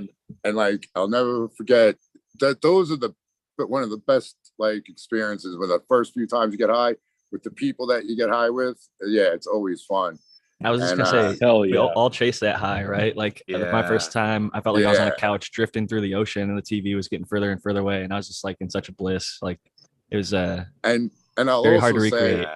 I think I may have reached, I think I extended that the first time I made real potent edible. I ate the edible, man. I was laughing like I was a kid, dude. It was just off of stupid shit. And then I went for a walk and just looking down the street on the sidewalk. It was just crazy being stoned on an potent edible that first time. That's funny, bro, because I say I smoke for medicinal and I eat edibles for recreational. So I have a question that came up there. This used to be a thing. When I was coming up, everybody would say that the first time you smoke, you won't get high. And you need to smoke it at least 2 times, and maybe on the second time or the third time that you'll get high, and like every time after that. But like this is something that one of these things that hasn't come up much recently until you just said it. Is that a thing? Is that I don't I have a really theory. know You know that that's what? I actually a thing. I mean, that I was think- definitely the urban legend that I grew up with. No, but- I have a It theory absolutely now that you happened to say me. that. I didn't get high. I'll tell I you smoked why. so I'll tell I you long. didn't get high the first few times I We- smoked. We were all I did. deficit. Oh God, This- I got so high I didn't know where I was the first time I Yeah, I smoked. got stoned my first time too. I don't So know. I think Tao, I a have lot go of some ahead. ideas about it too. I want to hear Tao's theory, and then we'll go to Matthew. Yeah, I think a lot of people are cannabinoid deficient, and when the first time you smoke, you don't reach the point where it's reaching your brain. It's going to all the other parts of your body, or Yeah. you have to But develop. I think they're not maybe- inhaling. That's the thing. I I also think don't that's a know. big part of it. I think Or I agree. fit weed. Well, yeah, there's that. There's maybe the potency of the actual, product itself, but also I think a lot of it comes from, the sort of ambiguity of doing it for the first time. Like what you're saying with like not inhaling or just doing some other sort of thing that's just not what you're supposed to do, especially if you have no Not knowing what experience to smoking expect. anything. Yeah. So I think that that's like, and it's your first time doing the thing. So like it makes sense that you'd have this sort of like lack of consistency amongst various people. I saw someone on their first time. They were sitting on a couch watching TV, and everybody was smoked up. And somebody looked over and asked, like, because they knew it was their first time, like, "Do you feel it? Are you high?" And they said no. They looked over, and their eyes were squint shut, blood fucking red. And then, like, once they said no, they just started giggling their ass off and like realized, like, oh fuck, like Right. it did hit them. And I do think that the other thing that used to talk about low potency, let's talk about no potency. They're selling hemp to kids now, and they're also selling oregano. Back in my day, they'd fucking grind up some other herb in a happens. bag, throw it in there, and sell it to kids. So people might have thought their first time they didn't get high, they might have been smoking oregano or some other shit. Who knows? I bet that happens to more than people would think. Yeah. I want to Maybe pass less so But is that still a nowadays. thing? Do kids do people still come up thinking that these days? Yeah, that's a good question. I agree with you. Yeah, I wonder how prevalent that is now. I'll have to Because talk to everybody told me youth. that before I smoked. Everybody's like, "Oh, it's the first time isn't going to do anything to you, dude. You got to do it a few times before it's going to do anything to you." And like, I smoked, and fully expecting it wasn't going to do anything to me, and like, I forgot where I was. Like, I didn't. Yeah, I was so high. I mean, I had to be like helped home. It's crazy how ripped you can get that first time. I really do think it's inhaling and the potency of the cannabis. But Brandon, we didn't get to you yet. I was Sorry. going to ask, what was it that initially drew you to cannabis? Probably Teenage Rebellion. I just was like at that time where I was like fed up with everything, and I was finding a way to, I was trying to figure shit out. You know what I mean? Like in my head, I was also on pharmaceuticals since I was like age of like 6 to 14. And after I didn't get high for the first couple times either. But when I did get high, finally, that shit hit like fucking LSD, and I was fucking tripping. I was tripping. I was teleporting. I remember I was so high. I remember exactly where we were at Rincon Middle School in Escondido, and it was a weekend, and I got some white rhino from Lana, and she worked at the Suntan Center on Valley Parkway, and we went to the school. Me and my boy Sean Casey and some other kid rolled up, and we ended up matching bowls. And this was the first time I ever smoked chronic. So we got to smoke 2 different types of chronic. And I was so fucking high. I was like losing track of time. And I came to standing in front of the teller at a 7-Eleven, and she was looking at me going, 17 cents, please. 17 cents, please. She kept repeating it. And I was like, what the fuck is going on? I came to, and I realized I had a large cherry slushy in my hand, and I had already given her money, and I needed to pay her 17 more cents. And so I was fucking tripping my balls. That sounds dude. like a fugue state, Brandon. Wow. That is I've heard this described as the comic impressive. book high. Oh yeah, where you're, like, I can relate to snapshots. that. Yeah. Yeah, it was, dude. And then when I got on the bus to go home that afternoon, it was like I was sitting on the bus and everything was moving in frames, and it felt like, you remember when you go watch those old shows where they're filming somebody in the car and you can obviously tell the backdrop is moving and not the vehicle? Yeah. I was Yeah. in that, like my perceptions. And so what it did when I came to, I realized that like perception was not one narrow thing. And so it made me have a different kind of perception of reality. And I'd already been studying like the occult section at the library, and I knew about different types of things. So it made me like kind of reassess the world in kind of more, so I could try to more deeply understand that. And then, also I stopped taking the pharmaceuticals. And then ideally it became my lifestyle, because honestly, cannabis, up until recently was like one of the last real American like enterprises, free from taxes. It's not something that was harmful other than like the harm that the government put on it. And by making And the it, cartels and the gangs. well, yeah, because of its designation on the, drug charge or Schedule whatever. one. Yeah. That's what made it dangerous, right? Ultimately, True. because of the people that you might have had to deal with to get your weed, or, might have been the same people that were dealing fucking coke or something like that, back then. So a lot of that shit was tied together. But for me, cannabis gave me freedom. It gave me independence to be able to work for myself, to be independent from the government and from, like regulations. It was like something that I fell in love with because it gave me the freedom to do what I loved and support myself and be financially stable. And so that was kind of what just kept me in it for so long, was just, even through the bad times like prison and shit like that, I always came back to it just because it always was that one thing that was like real freedom to me.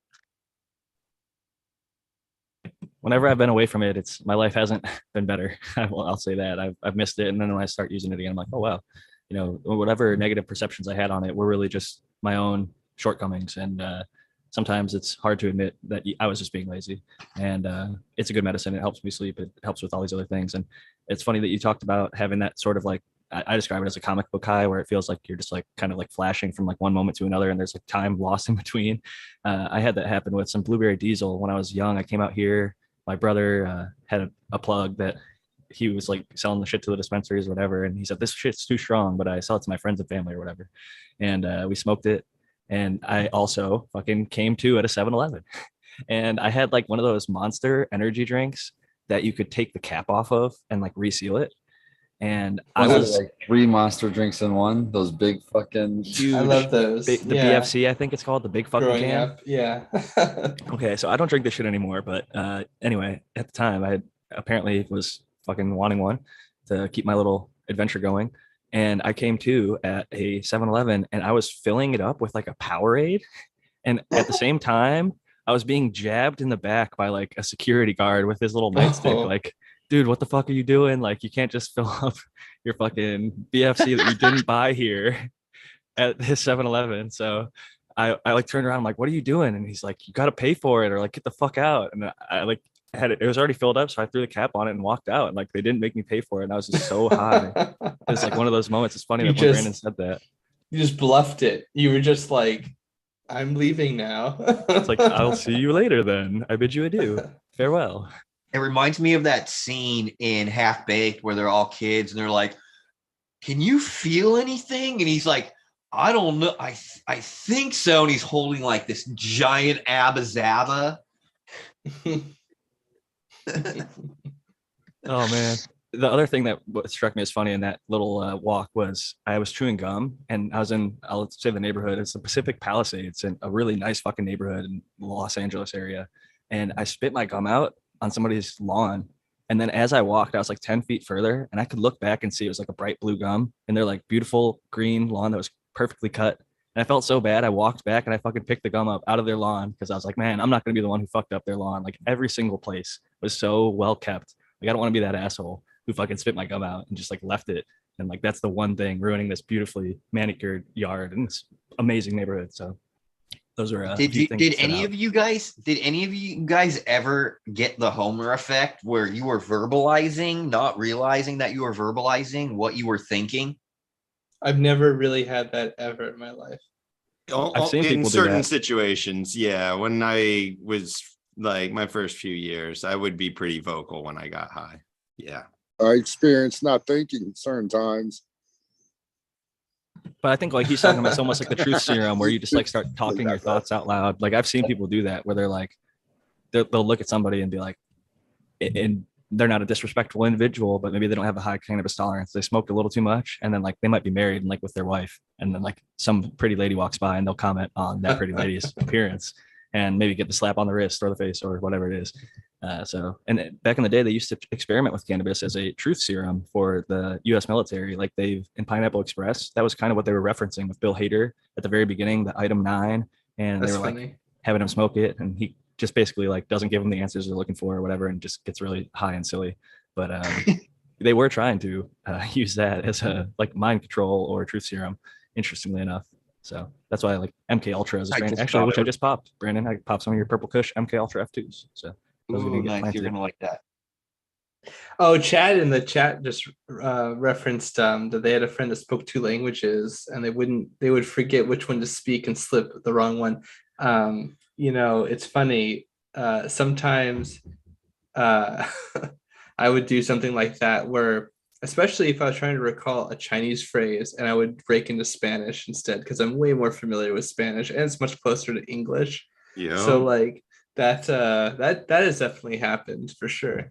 I've definitely had those moments being high with people, and this happened mostly abroad actually, but being high with people who spoke foreign languages, and I just would start speaking Spanish to them because in my mind at that point there was English and then there was like foreign language, and I knew foreign language, so I could like speak it to them, and they would have to tell me like, ad nauseum, we don't speak Spanish, like we speak Russian or we speak Japanese or something. It didn't matter. They It was speak better like English than they do I Spanish. would continuously try to speak to them in Spanish. Yeah. That's funny.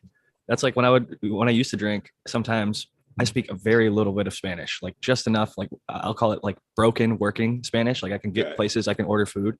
But if I would get a little too drunk, I would start trying to speak like I knew fluent Spanish, and it was just a fucking disaster waiting to happen. So definitely don't try and do that if you're like myself. You'll make yourself look like a damn fool. Brandon, I wanted to follow up the question you Gringo asked moment. earlier.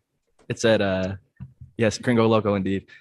Since then, has your use or thoughts on cannabis changed or evolved? Because it sounds like you kind of gave us your earlier description, and I know just personally that it probably has changed a lot, but I'm curious to hear from the horse's mouth. It's changed. It's different. It's being taxed in a lot of places. People can't even can hardly be profitable at it. So I'm saying like your use though, like your consumption, use. your like in your life, your lifestyle of cannabis. Like how Well, is they used to the call reasons me for it. Iron Lung back in high school because I could rip down an eighth in 3 hits. And while I probably can't do that now, I still smoke the same exact way. I do big ass bong hits out of my bong. And my consumption is pretty much the same. I don't consume a ton of weed. In fact, it's really easy for me to over consume, especially like if I'm out at like an event or something like that. So I'll have to make sure I drink shitload of water, and I have to make sure I stay extra cool if I'm smoking a lot. So I usually just take like 1, maybe 2 bong hits, and I'm good to go. And I'll do that a couple times a day usually. An eighth and 3 hits. Damn. Yeah, that was the so the way I got that nickname was because we were at this party. Somebody's parents were out of town, and our buddy Andy came by, and his brother sold chronic. And we were kids, so we could if we could even find chronic, it was less likely that we could afford it. And he had like, a couple ounces at this party, and he's like, I'll give you an eighth if you can smoke an eighth in 3 hits. And so I fucking powered through that so I could get myself an eighth of chronic. And but I've always liked the effect from smoking out of a bong because I can a decent quantity really fast in like a large volume. And for me, that's what really gets me, like the place to where my mind is like going, and I'm like and I start to internalize things and try to, my mind is always kind of racing anyway, but when I smoke, it helps to like organize the thoughts in my head. I love bong hits too. It's for me that's like that or a dab. I feel like is other than edibles going to be the most potent like felt effect of cannabis in a short period of time, especially if you're like about to get out the door, head to bed. I don't know, just get some cannabinoids in your system to keep you well medicated for whatever's coming up. And I always prefer uplifting weed that's more mentally stimulating over things that are sedative, because I don't like to have that narcotic cannabis high. That's definitely not my jam. I got too much stuff to do. I guess I don't have as much stuff to do, but I like all ends of the spectrum. I like that really zippy, upbeat, like give you a panic attack high to like the shit that will make you so stoned like you can't get off your couch or you just fall right asleep and everything in between. I think it's nice to have the spectrum of things. And it's funny when you talked about the 3.5 gram, in 3 hits.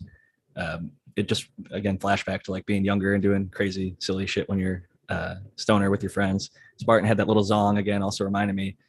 We had like a probably in total 2 feet. It was like 1.5 feet tall, but with the kinks or whatever, it was like a 6 or 7 kink zong. And the bowl was one that held like a full 1/8. So like you could, pack it up fat and pass it around to a bunch of people and smoke the bowl or whatever. But we were doing what was called blind rips, where like somebody else would hold the bong for you and you'd just close your eyes and inhale. And I was also kind of a little bit known as like an iron lung. And we started, toasting the bowl or whatever. And I cheated a little bit because I was inhaling for so long. I was like, Jesus Christ, like they have to pull this bowl at some point. And so I opened up my eyes and I looked down and like it's fully milky white. And at the very bottom, like you could see like the big bulb like of a base. It's not like white smoke. It's like a yellow, like brown. Yeah. It's Oh, so yeah. thick. Oh yeah, that's the good stuff. And they pull it and I just fucking ripped the shit out of it. And like that was definitely one of the higher I'd ever been. And held it down. Everybody like after that point I had like it was my older brothers and their friends like got all their respect because they're like, we thought you were gonna die. And I was fucking like handled it. I was a lifeguard at the time, like going through training. Like my brother and I went to fucking training right after that. We were so high in the classroom. It was great. But with that said, yeah. Anyway, How many of you guys when you were younger were doing like the 6-foot bong challenge where like the homie had like the 6-footer? It was like the acrylic plastic with like the carb on the back of the. You can't even light it yourself because the bowl is so far away. You have to have your buddy like a down there. didgeridoo or something. You can't even get Yeah. a hit till like have- you've already like sucked the whole, you know what I mean? You have to then redo it again. Gravity Yep. bongs. We did all that crazy stuff when we were Yeah, growing one up. person fucking holding the fucking neck. You got one person lighting the bong and one person upstairs hitting the fucking thing. You're standing on a chair in the middle of the living room or the kitchen. Man, that was kind of like the beer bongs of weed, when you're younger, doing like keg stands or beer bong. No, I'd say gravity bong is the beer bong. The gravity bong is still king, man. Fuck. I have to rip. joke that I do not have lungs of iron. I have lungs of antimony because I have to be careful. And that's probably why I didn't have like a really bad first time because I was very fastidious. I Probably really better to knew be my cautious. limits. Yeah. I will say salvia. I had already learned how to inhale from smoking cannabis. So when I tried salvia the first time, that, like Brandon said, brought me to another dimension. And I was like, holy shit, this is not for me. Like Doc was saying, I think cannabis for me is the best high, or at least the one I enjoy the most. So it's interesting to see how it compares though. Not that I advocate anybody use that drug in particular. It's a crazy ass one. Even I can't believe that it was legal for so long. It probably still is legal in many It's places. still, I'm pretty sure it's still legal. I think it still is. Yeah. It's just never been overwhelmingly popular. But yeah, I've Yeah, had the it's because it's opportunity got to try a that, too. fucking dark ass high associated Yeah. with it. Like, Well, watch Yeah. gardening on salvia. That is some hilarious shit. You don't have to experience it yourself. You can watch this guy get really, really, really high on salvia and then try and garden. And he basically just like evolves into like a laughing fit and doesn't get any gardening done at all. So it's not a very functional thing. Like as we mentioned earlier, cannabis is almost like a cup of coffee for some people. And some people like myself can't even handle a cup of coffee. I'd fucking be wired and bouncing off the walls and shaking and shit. So yeah, that's like me. that being said, we're kind of getting towards the end of the show here, and I know we haven't quite wrapped things up just yet, but I want to pass it to Spartan Grown to see if you have any final thoughts before. I know you're not getting going just yet, and I don't even know if you're gonna have to let the dogs out. I think you said you're at a different place. Oh, so. but we'll do it to pee. So, but yeah, I can hang out for a little bit, but I did want to cover one thing. Maybe we can push to the next show if you want to, but before I forget it, I want to say it at least, and that's our buddy Steve Risen over at Potent Ponics has brought up a good point about saponins and how at very like parts per billion, I think he's saying it's deadly to fish. So that makes me wonder. And if certain it's, insects if- and other things. Yeah, so I'm wondering if that's something that we should really be worrying about as far as that in runoffs. Like, was anyone talking about that? Where this runoff goes, if you're using saponins, is that going to be an issue if it's something that goes into a natural system, if it was a drain to go, which it shouldn't if you got, if it's runoff and got nutrient in it, well, I guess either. But Not it's, to be presumptuous, but I assume that we were probably thinking of the same post where recently he was bringing that up in a conversation. yeah, I was surprised that that I guess it was like a product or something, and like it was just a saponin. I'm not sure which one. yeah, but like the thing is that yeah, saponins are there's a whole ton of them, and they don't all do exactly the same kind of thing, but a lot of them are like very easily toxic. And I always think about the the fishing technique for using saponins in that way. It was very very sort of effective way of doing that, but also I think of like the toxicity for like uh, aquatic arthropods, which are oftentimes they're really important. Certain ones at least are really great indicators that there aren't a whole bunch of like weird things that you wouldn't really want, not just saponins but other things as well. And at least it's been inculcated into me to treat that stuff very very very securely, because like you say, it's only a very small fraction that needs to go into like cause some problems for organisms in rivers and streams and that kind of a thing. I don't know how often, to be honest, runoff becomes an issue, but I mean, maybe the eutrophication from like nutrients is probably quicker. Yeah. When we consider how much gets into the waterways, right? So that might get overshadowed. Aren't naturally occurring saponins out there? Like it's in soap nuts, it's in yucca. Yeah. So if that stuff's grown, Yeah, isn't going to exactly. get into This is the naturally environment? occurring, and they break down pretty quickly. I don't think there's a huge risk of sort of killing off fish by misdisposing of water. I mean, there could be. It depends on where you're disposing your water, I guess, in the first Like place. But Humboldt. you shouldn't be disposing your agricultural runoff in any place that's going directly to where their fish are, anyways. That's true. Humboldt exactly, used to have an issue right. with that big time. I mean, they had a lot of unpermitted grows that were Yeah. having runoff that would go to streams. And Nat from Humboldt Seed Company, before he was in the cannabis side of things, he studied like the salmon and their movements, and he still does. He swims the river every single year up there to monitor populations and health.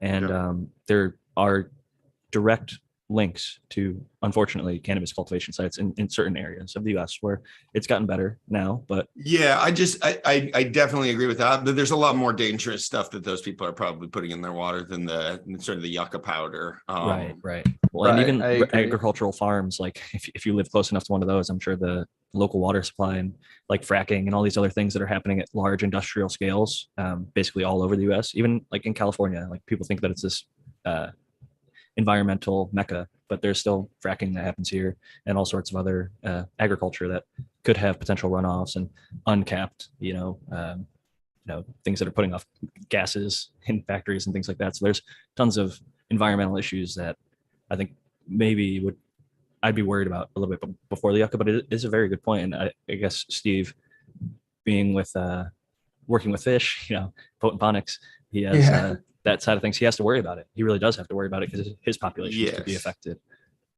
Yeah, you don't want to put it directly, but if you're, draining or dumping some water with saponins, I'd be more worried about like what else is in that water and how it's going to be potentially treated. It's got me thinking a little bit, but yucca grows in bodies of water. I mean, there's got to be some explanation for why all the fish aren't sort of already dead by this. You know what I mean? Yeah, We I have wonder a Clean if Water Act too that basically discourages and makes it illegal for people to just like go ahead and dump certain fertilizers or things in certain places. Not Yeah. that everybody follows it, but it is The at least in nitrates place. and the So you should be phosphates. encouraged to not.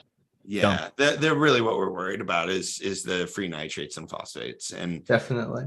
I think that there's other issues potentially, but yeah, I haven't heard much about saponins in particular being any kind of concern to the larger environment. I wonder if like to some degree there's like, because it seems like the toxicity effect is like, it could be that in some places where the plants are native, maybe it's less of a problem for those organisms, but because we like take stuff and grow it everywhere else, maybe maybe it causes some problems in more sensitive environments. But I was always told to be wary of it. But like you say, there are definitely it's a natural compound. So Yeah. there must be something going on.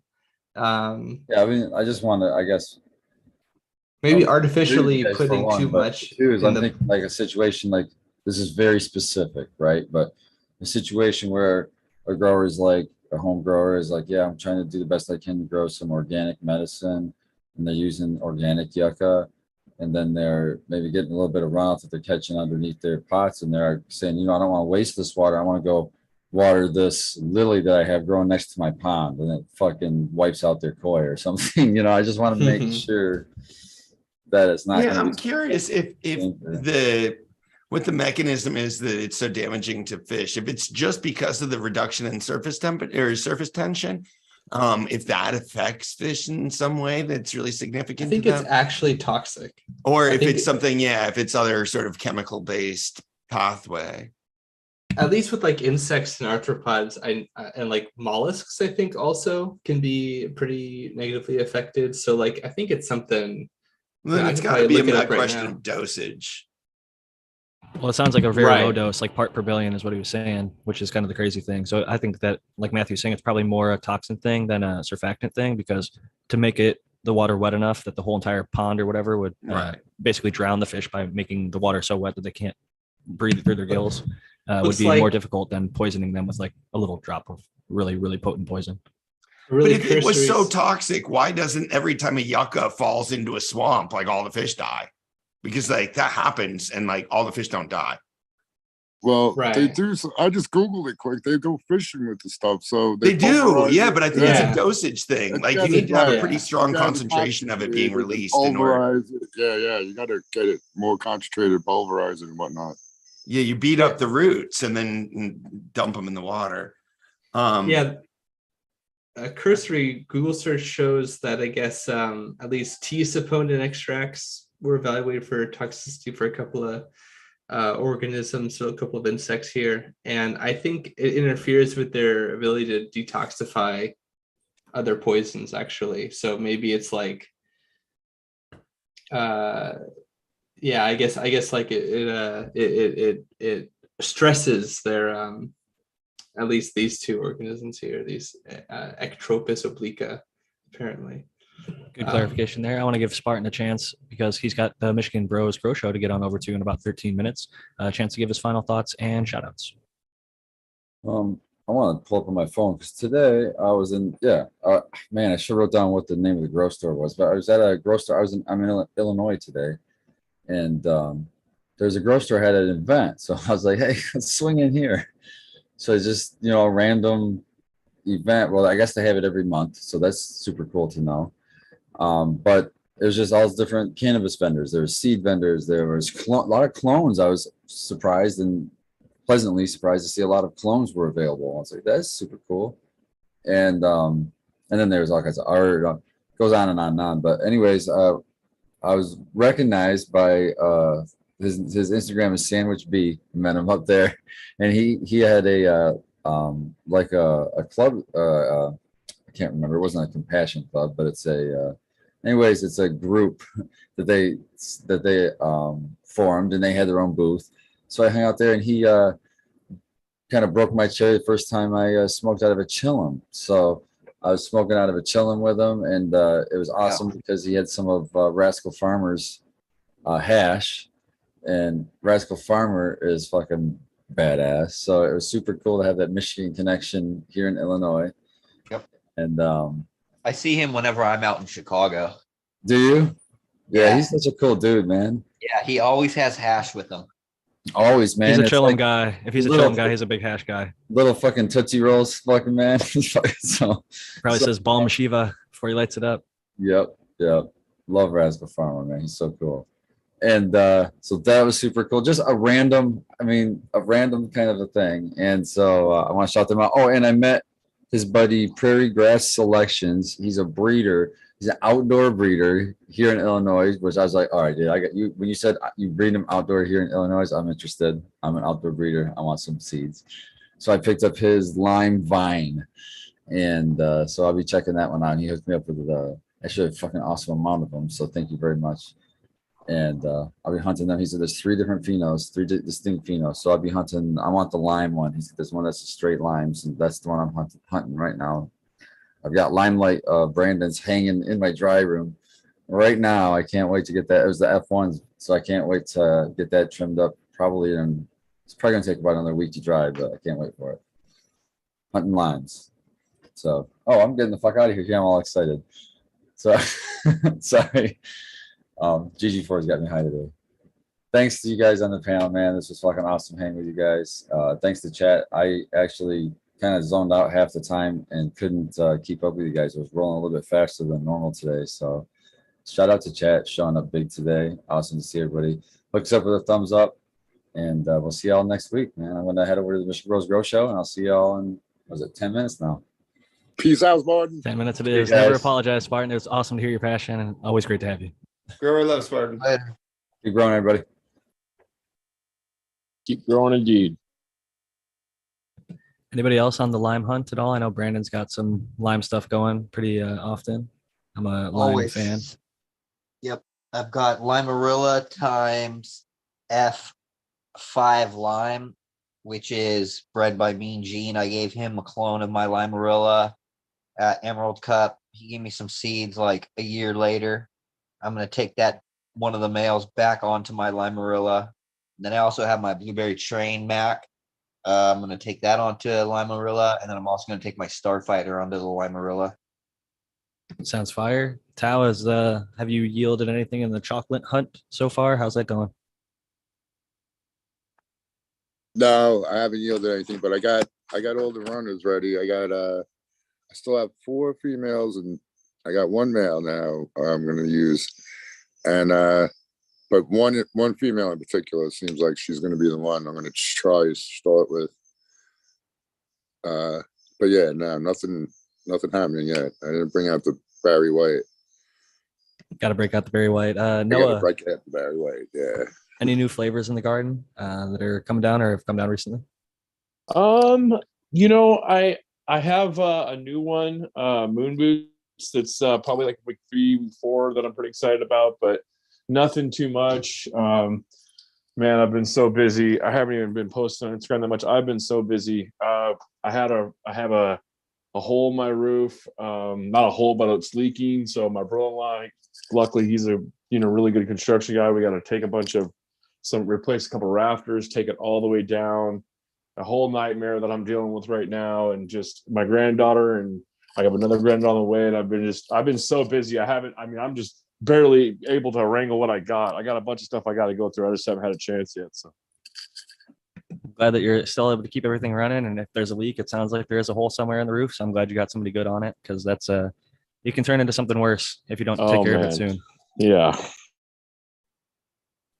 I'm glad that you got it. It really helps to have good people. I mean, especially now that things are a little bit more out in the open, you can actually have real professionals come over and fix shit up for you. It doesn't have to be, I know a guy or who knows a guy, or pay somebody off to keep him quiet or that type of thing. Doc, I know that you were talking about recently getting started back up soon. I'm curious, have you started popping seeds yet again for the Grow Challenge? No, coming but up? it's gonna have to happen this week, man. It's gonna have to happen by the time we meet again next week. I should have at least some sprouts or seedlings or something. Still haven't figured out exactly where I'm gonna be growing these plants, but I've got some options, just none that I'm really that excited about. So I got to set up my tent somewhere, probably in the room that I'm sitting in right now, which means that eventually it might get loud in here when I'm on these shows, but we'll see. We'll see. Zoom does a pretty good job with filtering out fans and stuff in the background, I will say. Yeah, but my brain doesn't like it anyways. Like, it's nice and quiet here now. So putting the tent back into my office seems like a big downgrade in terms of like quality of life, but I'll get over it. I'm excited to get plants again. I'm just not excited about having the damn fan running in here, basically. Maybe we'll get you hooked up with one of those silencers. And I have a good friend. Yeah, Who I've got a actually did an extra silencer and tech. I probably use it. That definitely helps. It's also like the oscillating fan. It's just the whole buzz of the grow, you know what I mean? The oscillating fans, listen to me, the clip fans, but the like everything that's in there that's making some noise. it's a But constant I am hum. thinking about maybe putting the fan, like punching a hole through the wall of the garage and actually put the fan in the garage and just have it be like sucking the air out of the tent. It's probably a good idea. Well, I'm sure you'll figure out a good solution when the time comes. But I'm Yeah. going to pass it to Matthew Gates first to give his final thoughts and shout out. Cool topics. I definitely liked having basically 1 hour block of an interesting subject we could all talk about, and then kind of going into a more personal, like it was almost like there was a professional personal split. And that was probably on purpose, and I liked it.